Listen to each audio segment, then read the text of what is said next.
point of this video is to sort of talk a little bit about just the basics, very, very basics of what's happening with AI in the music industry for folks that haven't been paying any attention, of which there are a lot of people that aren't paying any attention to this at all.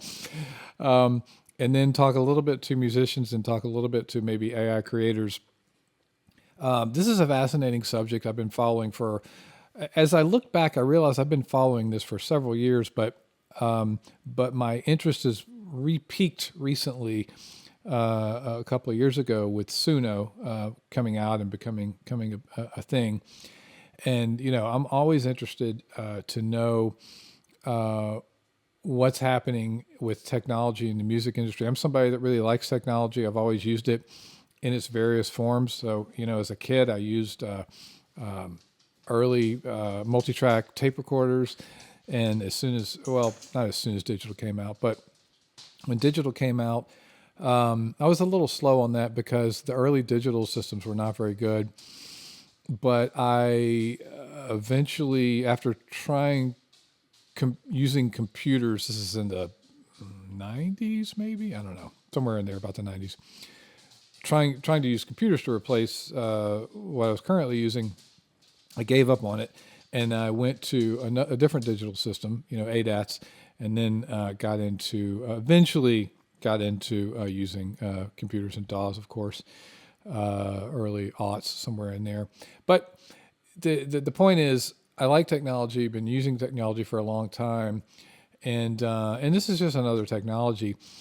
As I was looking at the history a little bit, artificial intelligence has been used in the music industry in various forms for nearly 70 years, with its initial experiments dating back to the 1950s. So the most famous is this AI-generated piece of music in 1956, when a computer at the University of Illinois was programmed by professors to create this iliac suite. And so they used predefined set of algorithms provided by human programmers, and it created a piece of music. And then EMI they figured out a way to use sort of AI to analyze a composer's existing score and generate new compositions in their style. So this is in the 90s. Fooling many listeners into believing they were human-made works.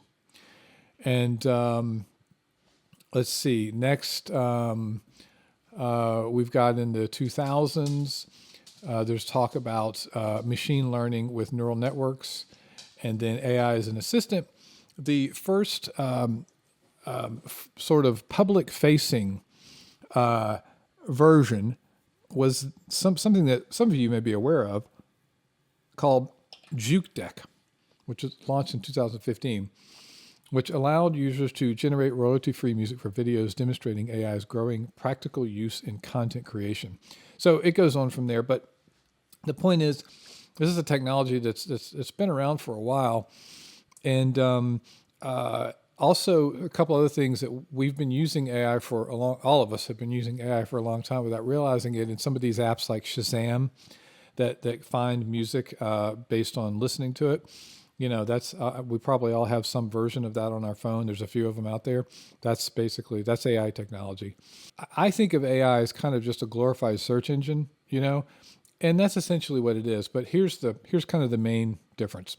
It has something that they're referring to as continuous machine learning, which allows AI engines to update their algorithms and refine results dynamically in response to changing web content and user behavior. AI algorithms use AI to tailor research based on user behavior and preferences. These engines dynamically learn and improve their algorithms to respond more intelligently over time, a capability traditional search engines lack. A good example of that for me that I was thinking about as I read this was that I've been using ChatGPT for a while, and I have used it to think through some different audio routing, gain structure, things like this. and it's okay for that. It's not bad. It kind of gets you in the ballpark of some of these things. But now, when I ask it certain things, it might make a reference to the software might make a reference to my interface because I've told it the specifications of my interface, or it might make a reference to the specifications of my computer, things like that. So it's remembering those, and it might say, well, since your computer is a little bit older, you might want to do this, this, and this, you know, or since you have this interface, you have the ability to do this and this and this. So it's, you know, it's about 70% useful and accurate. There's a good solid 30+% where it's just wrong. And sometimes, and it has, ChatGPT in particular has sent me down paths that, I mean, it's just been wrong, you know, and then eventually once I figure out what's going on, I'll tell it and I'll correct it and say, this is actually, you know, it did happen the other day, where it just said 2 or 3 things that are wrong. And I said, nope, that's not right because blah, blah, blah. And it said it again. I was like, nope, that's not right because blah, blah, blah. And it's like, oh yeah, you're right. So it's, you know, but in that sense of it remembering what you did before and adding to it, this is something that this is the machine learning, okay, that they're referring to. So I'm trying to take a little bit of the mystery out of some of this because I feel like I've just been thinking of it as a glorified search engine. It's a little bit more than that, but it's still just software that people are programming. And I feel like the CEOs from a lot of these companies have really overblown, in the media, of course, it's a great story, have overblown this idea that AI is going to take over the world and that it's going to start thinking for itself and whatever, because it makes a good article. And the CEOs, of course, are all doing it because it makes them money, because they all have stock in the company, and their job is to make their company look super valuable. Of course, that's what they do for a living. They make their company look impressive. That's a CEO's job. So I'm very cautious about what I sort of believe when it comes to, you know, any of these guys that run these companies. And when they do these interviews with you know, the godfather of AI and all these people, just a quick Google search and see how much, see how heavily invested they are in AI. Anybody that's doing an interview that's saying it's about to take over the world and blah, blah, blah, or whatever they're saying, you know, yeah, quick Google search on them to see how heavily invested in AI they are. And they're all very heavily invested, monetarily invested is what I mean. They're making money off of AI. So that's fine. I just like to know where the objectivity is, you know? So this is a conversation that has been going on for a while in the music industry. And the reason that, one of the reasons that, that I have been aware of it maybe a little bit longer than some of the others, people specifically, even before I was aware of Suno, is because one of the things I do is I compose music and license music. And this has been a conversation in that world for a while because for pre-Suno and pre some of these things where, you know, they've gotten better and better with generating the voice, and I'll talk a little bit about that. But pre that, the idea of, as this thing I just read a second ago, back in 2015, the idea of AI generating instrumental music for use, you know, for licensing or for various use in video or things like that, it's been around for a while. And as the technology now has been sort of getting better over the past, say, 5 years, it's been really, really growing.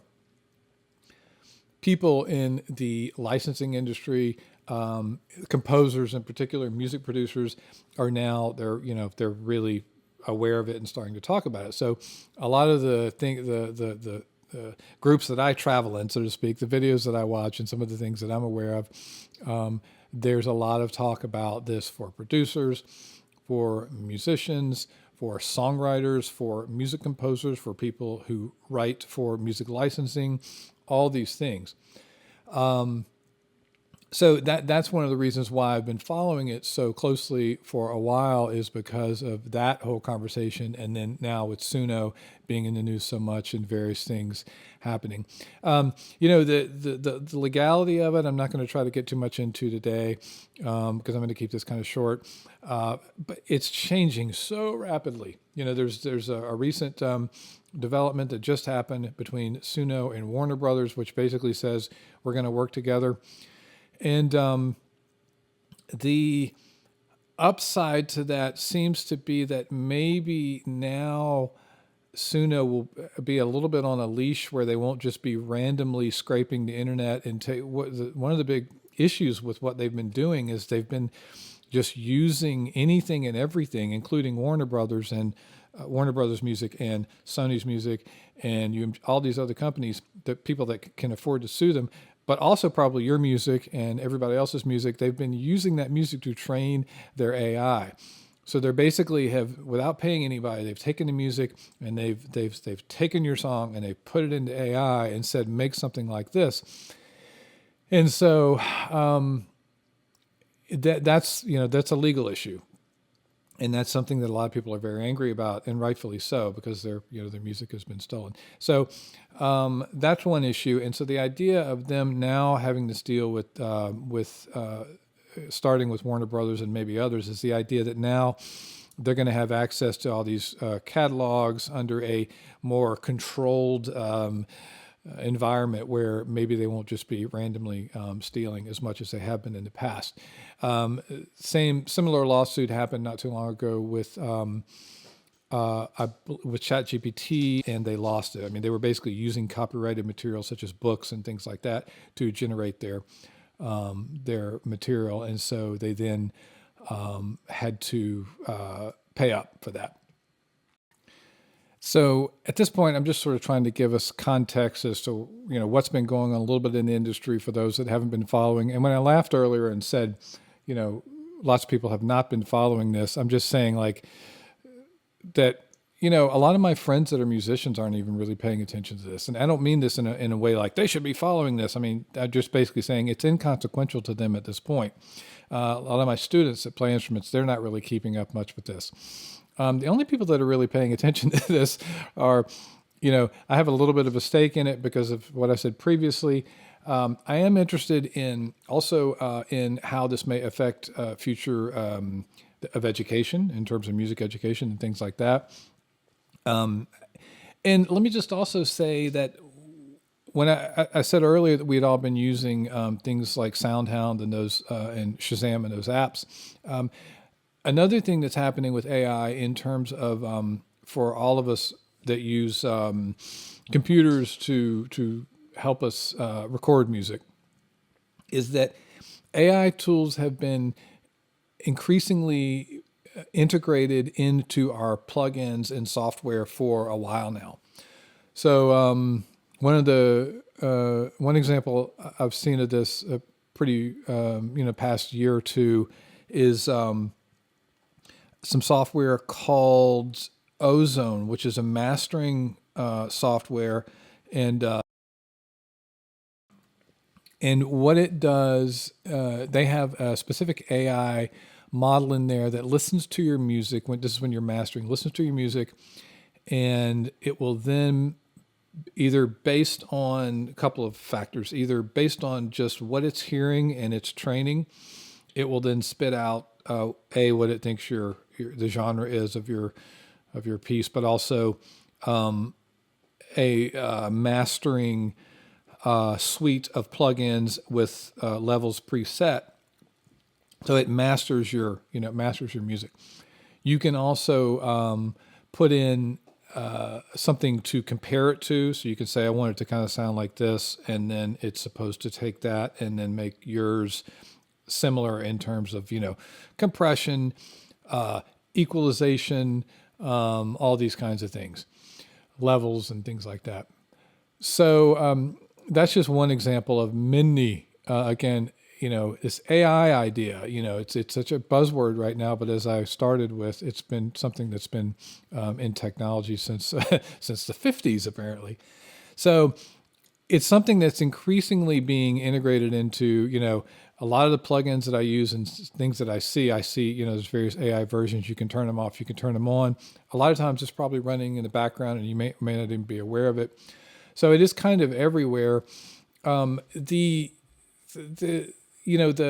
hype and the concern, I think, for a lot of people has been that there's a lot of talk about how AI in the world at large, how AI is going to replace jobs and things like that. And there's a lot of concern about that. And that's sort of beyond the scope of this video. There's plenty of videos out there about that, and I think nobody really knows. But one of the things that I am continuing to sort of like look at and talk about is how it's going to affect the music industry. And so, I asked I went back to a conversation I had with ChatGPT in July, and I took a little clip from that.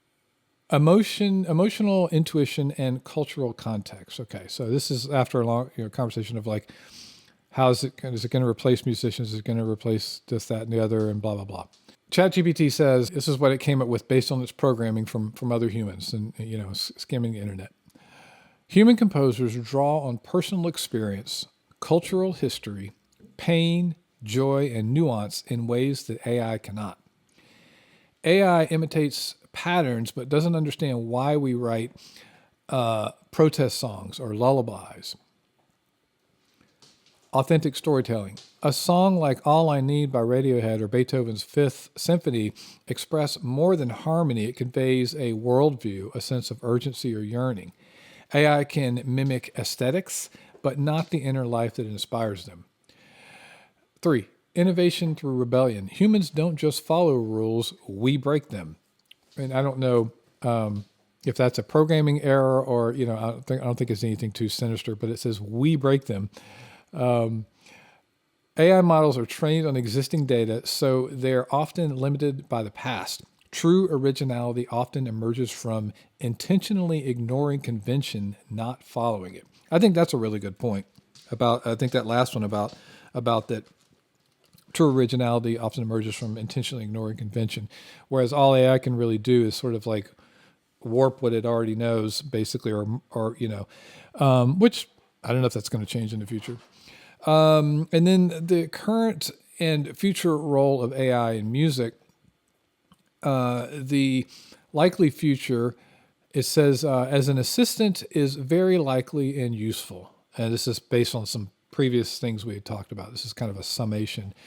So it's likely, very likely it's going to be sort of an assistant. So, one of the things that I've used AI for is as far as an assistant goes, is to say, can you make me a contract? And this could be obviously done in a lot of different ways, a lot of different contexts you could say this about, but can you make me a contract that, says this, this, and this? And then of course you have to check it yourself because it's AI, and, it's not just because you had AI doesn't mean it's legally binding or that it's correct or anything like that. But it can get you a template pretty fast. So in the musical context, if you were to say like, can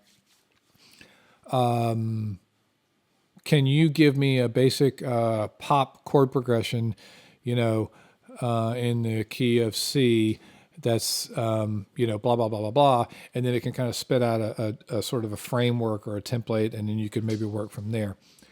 So when it talks about assistant, these are just a couple of things that pop in my head. Inspirational source, growing role. That's also what I was just saying. A complete substitute for humans, or complete substitute for music. Unlikely because of, it says for artistry. And then as an industry tool, already happening. So if you go to Suno and you listen to some of the music there, some of it is pretty cool. Like some of it's, very, very impressive stuff. The thing that I've noticed about AI music is that after you've started to hear it for a while, it has a certain perfection to it and a certain sheen to it and I don't know what's going to be in 2 or 3 years, but they're really well done. So like what Suno's doing, it has a certain perfection to it and that and a certain sound to it that after it's what I call, I've in my notes here I put the party trick phenomenon. You know, like when you see a magician do something incredible, you're just like, wow. But if you find out what's going on behind the curtain, you're like, oh, he just did this. You know, sometimes it's like that. Sometimes you're like, oh, well, it took him years to learn how to, you know, to do that sleight of hand. But the idea is that I feel like this is something I noticed a couple of years ago when I started listening to some of the completely AI generated music, was that when you first hear it, you're like, wow, that's, you know, that's pretty cool.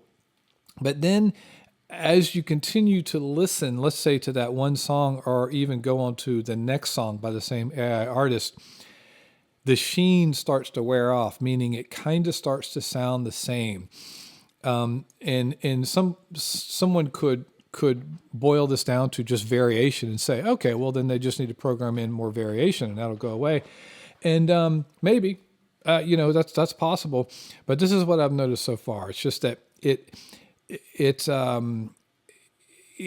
when you initially, and I want to point these things out so that if you watch this video and you hear AI music and you're interested and you're kind of aware and you're sort of listening to what's going on, that I just want to point these things out to draw your attention to them.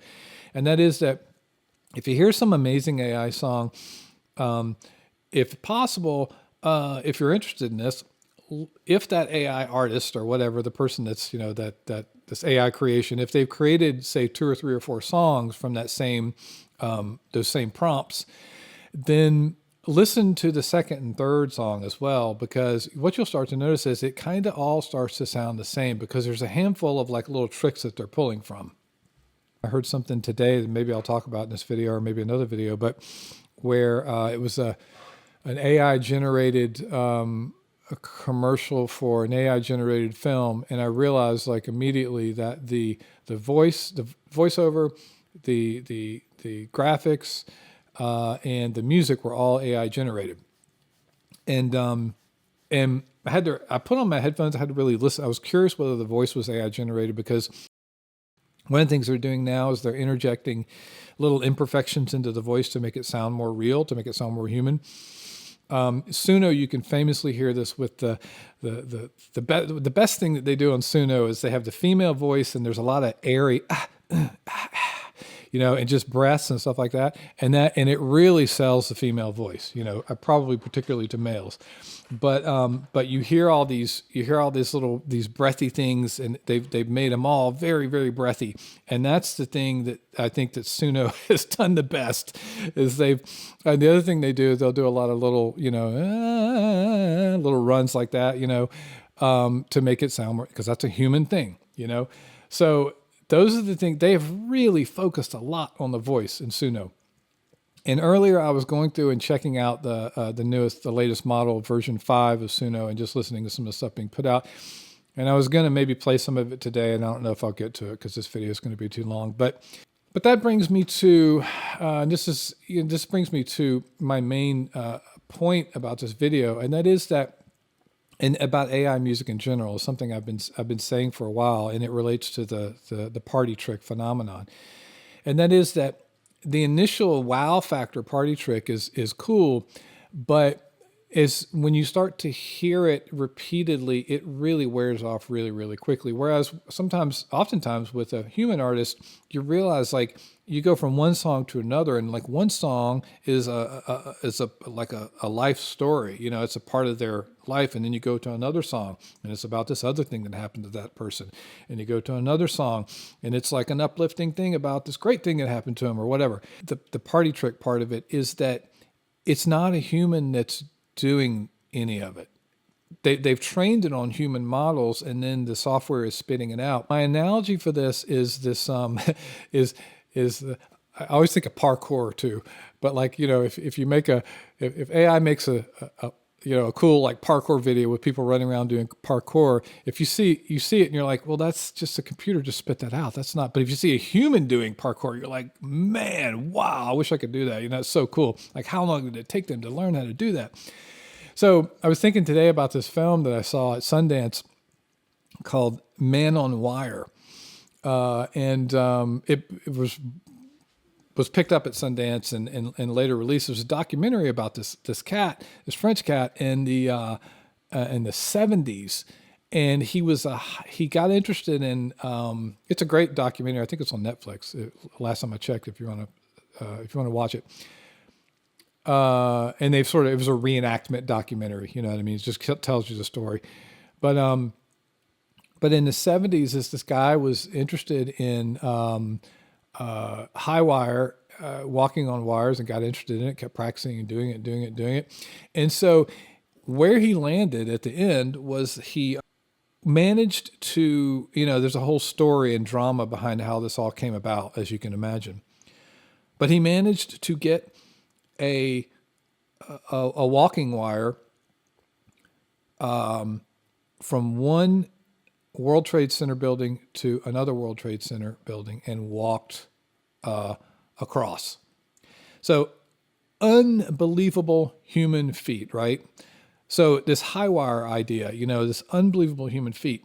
Here's a picture of him doing that. It's probably one of the few actual real pictures out there because of the time period and the nature of it. He had some people with him helping him. And so, and they took this is a photo taken from the 70s. So I asked AI to make me a picture of a man on a wire in 2025, and this is what it came up with. And so, as you can see, it's not bad. It's kind of cheesy, but it's not bad. There's flying cars and flying taxis. I like the little. I don't know why there's flying taxis in there, but apparently it's the future because I didn't ask for those. I just said, make me. This is Gemini. Make me a man, walking across two buildings or whatever, in 2025. So, but this image that we're looking at here, this generated image, I was going to say it's nothing. It's not nothing, but the reason that this is interesting is the story behind it's the story, the fact that he spent all this time developing this skill and worked his way up and worked, I think it's been a while since I've seen the movie, but I think he was, practicing going between two trees, and then it got higher and higher, and, just getting better and developing his skills. It took a long time. He had to kind of dedicate his life to doing this to get to this point. And this is kind of how I feel about music.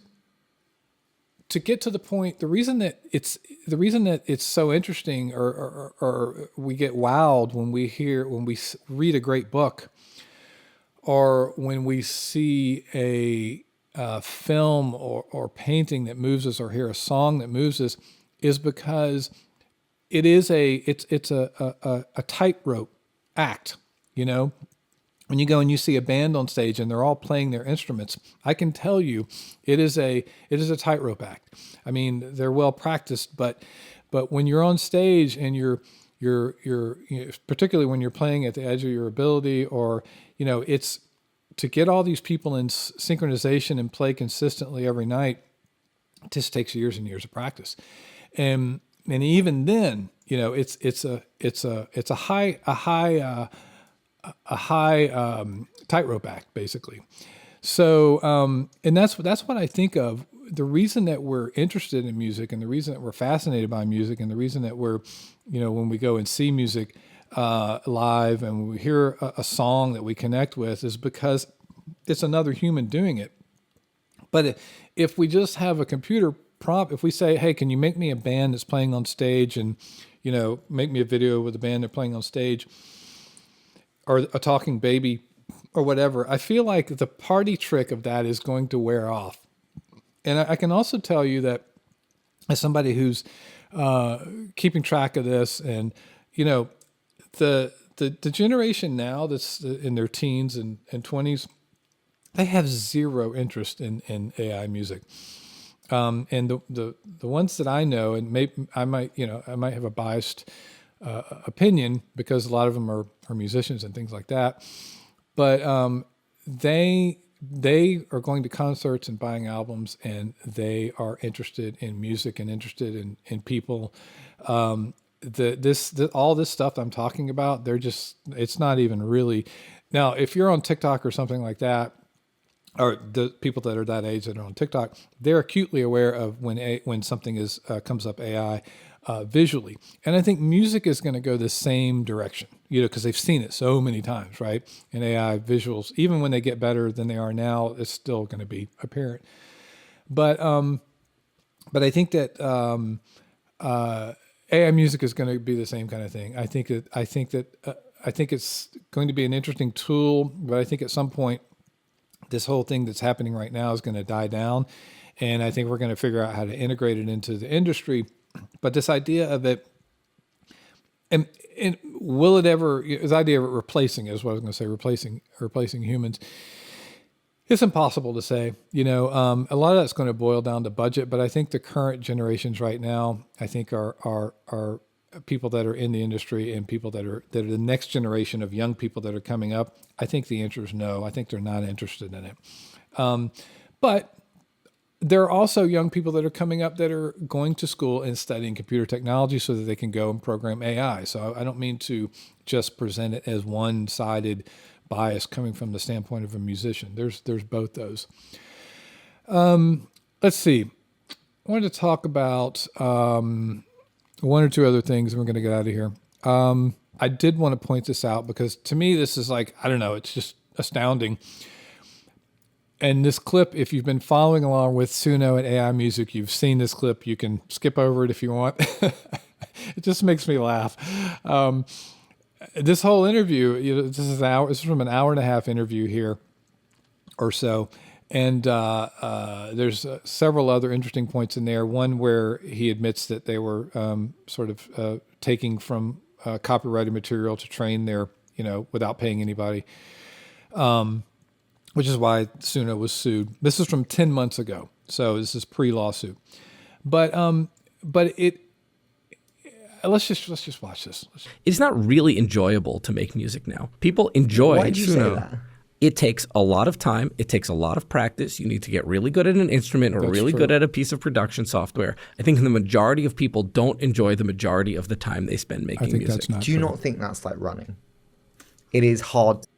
So he's saying that the part about saying that it takes a while to learn how to play an instrument and all that, and to get good at an instrument, and then it takes a while to learn how to get good at a DAW, a digital audio workstation.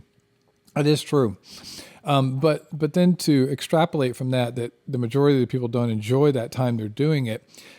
I mean, I guess you could say that about anything. The people that are programming his, first of all, I think learning to play an instrument I love it. So, and I have a lot of students that love it. It's frustrating at times. It's challenging at times, but anything worth doing is, so I was just thinking about like his programmers, are they, it's like, and of course AI may replace programmers at some point too, but this idea of saying like, well, I don't think programming's too hard, and nobody enjoys their time programming, so therefore we're, or you could say that about anything. Nobody enjoys their time driving a car. So, we have auto drive. So it's interesting I think he probably said this as because he knows media well enough to know that that's a really good rage bait thing to say. It's going to get more clicks to that video. But it's interesting too, if you sort of extrapolate this and say, okay, well, if AI is going to replace all the things that are challenging for humans, I'm just saying like, programming, writing music, driving a car. Those are three things I'm thinking about right now that AI is starting to do. Reading, right? We don't have to read much anymore because AI can answer it for us. All these things, where is that going to leave, if that were to actually happen? And if that's the vision of the AIs of these AI CEOs, Elon Musk and all these cats, it kind of makes you wonder, like, where does that leave humanity? And I know this is part of the concern, but it's just interesting to hear him actually say that. So I want to end with this and just say that, my man on wire analogy, the high wire act analogy, is something that musicians are doing when they're playing an instrument, when they're trying to play a song. They're tiptoeing across a high wire because it is challenging, it is difficult. And when you're trying to learn how to walk across a high wire, so to speak, or learn how to play an instrument, there's lots of falls and lots of mistakes and lots of frustrations. But I think we know as humans that this is what makes us grow and what makes us human. Otherwise we're just sitting around with a feeding tube and staring at a screen 24/7, which I hope is not our future. But I know in some sci-fi movies that's what we see, right? We see just blobs of people being feeding tubes watching a screen or something. I just wanted to end by the sort of, just to give you one more thing to think about with this, this kind of sports analogy of saying, one of the reasons that people like to watch sports, if you're into basketball or you're into baseball or you're into football, these kinds of things, is that because a person has spent their whole life training for this moment. And all of the blood, sweat, and tears that went into that person being able to do that, it's taken years of hours per day training. And it's the same thing in music. I can tell you, people that we know that are virtuosos on the instrument, they have dedicated their lives to playing that instrument. And this is and they love the instrument in the same way that I hope that a basketball player, I don't really follow sports too much, but a basketball player loves the game. The hours per day that you have to spend, the training you have to go through, and the length of time, and you have to have some luck too. Despite the genetic factors, you have to have some luck to, even there's lots of talented people that probably never make it in the NBA as an example, but I can say this about music for sure, and I think this is probably true with sports too. A lot of people play sports because they enjoy it, but with music, I can tell you for 100% certain that a big part of why we do it is because we enjoy doing it. It's something, when you learn a song, or when you write a song, or when you play a song, or whatever, you've accomplished something that was difficult. And in this interview that I just watched, that I just played a second ago, he asks him, well, what about running? There are people that running is difficult, but there are people that do it and love it. And his response is, well, I think that's only a few people. Most people stop running because they don't like it. So you could say that about anything. Most people stop playing baseball as they did when they were a kid because it was hard and because they had to get a job, or most people stop doing this, or most people stop doing that. But then as adults, sometimes we find those things again, right? We go back to the musical instrument, we go back to running, we go back to this, we go back to that, because we realize it's something that we enjoy and something that we love. And so I think that ultimately that is why most people play music, create music, write songs, is because it's something that drives them, it's something that they enjoy, it's something that they love. And this is a very much in the same way that if I said, hey, AI, make me a basketball game with lots of people, and in this one they can jump 12 feet in the air, none of us would be impressed by that because it's just a computer generated thing. But when we go see an actual basketball game and we see these people that have trained their bodies to the peak performance, or you go to the Olympics, or any of these things, the reason we're all at the edge of our seats is because we're pushing the boundaries of what humans can do. Not everyone takes the time and the discipline and the dedication. Not everyone takes that time to learn how to play the guitar, or to learn how to sing, or to learn how to play the piano, or whatever. And so we're impressed when people do that. So I think this is the big, what I call the apple and the grape, or the apple and the banana. This is the big difference between what we're talking about with AI. It's hard to know where the future is going, but it's a very, very different thing. people that have used basically the search engine to search all of the music and then spit out more music is a very different thing from someone that has actually learned how to play an instrument or learned how to write music or something like that. So it's just I want to just try to put AI as it is in music a little bit in perspective. There's enough about this subject that this could potentially be a series. So if you're interested in that, let me know in the comments.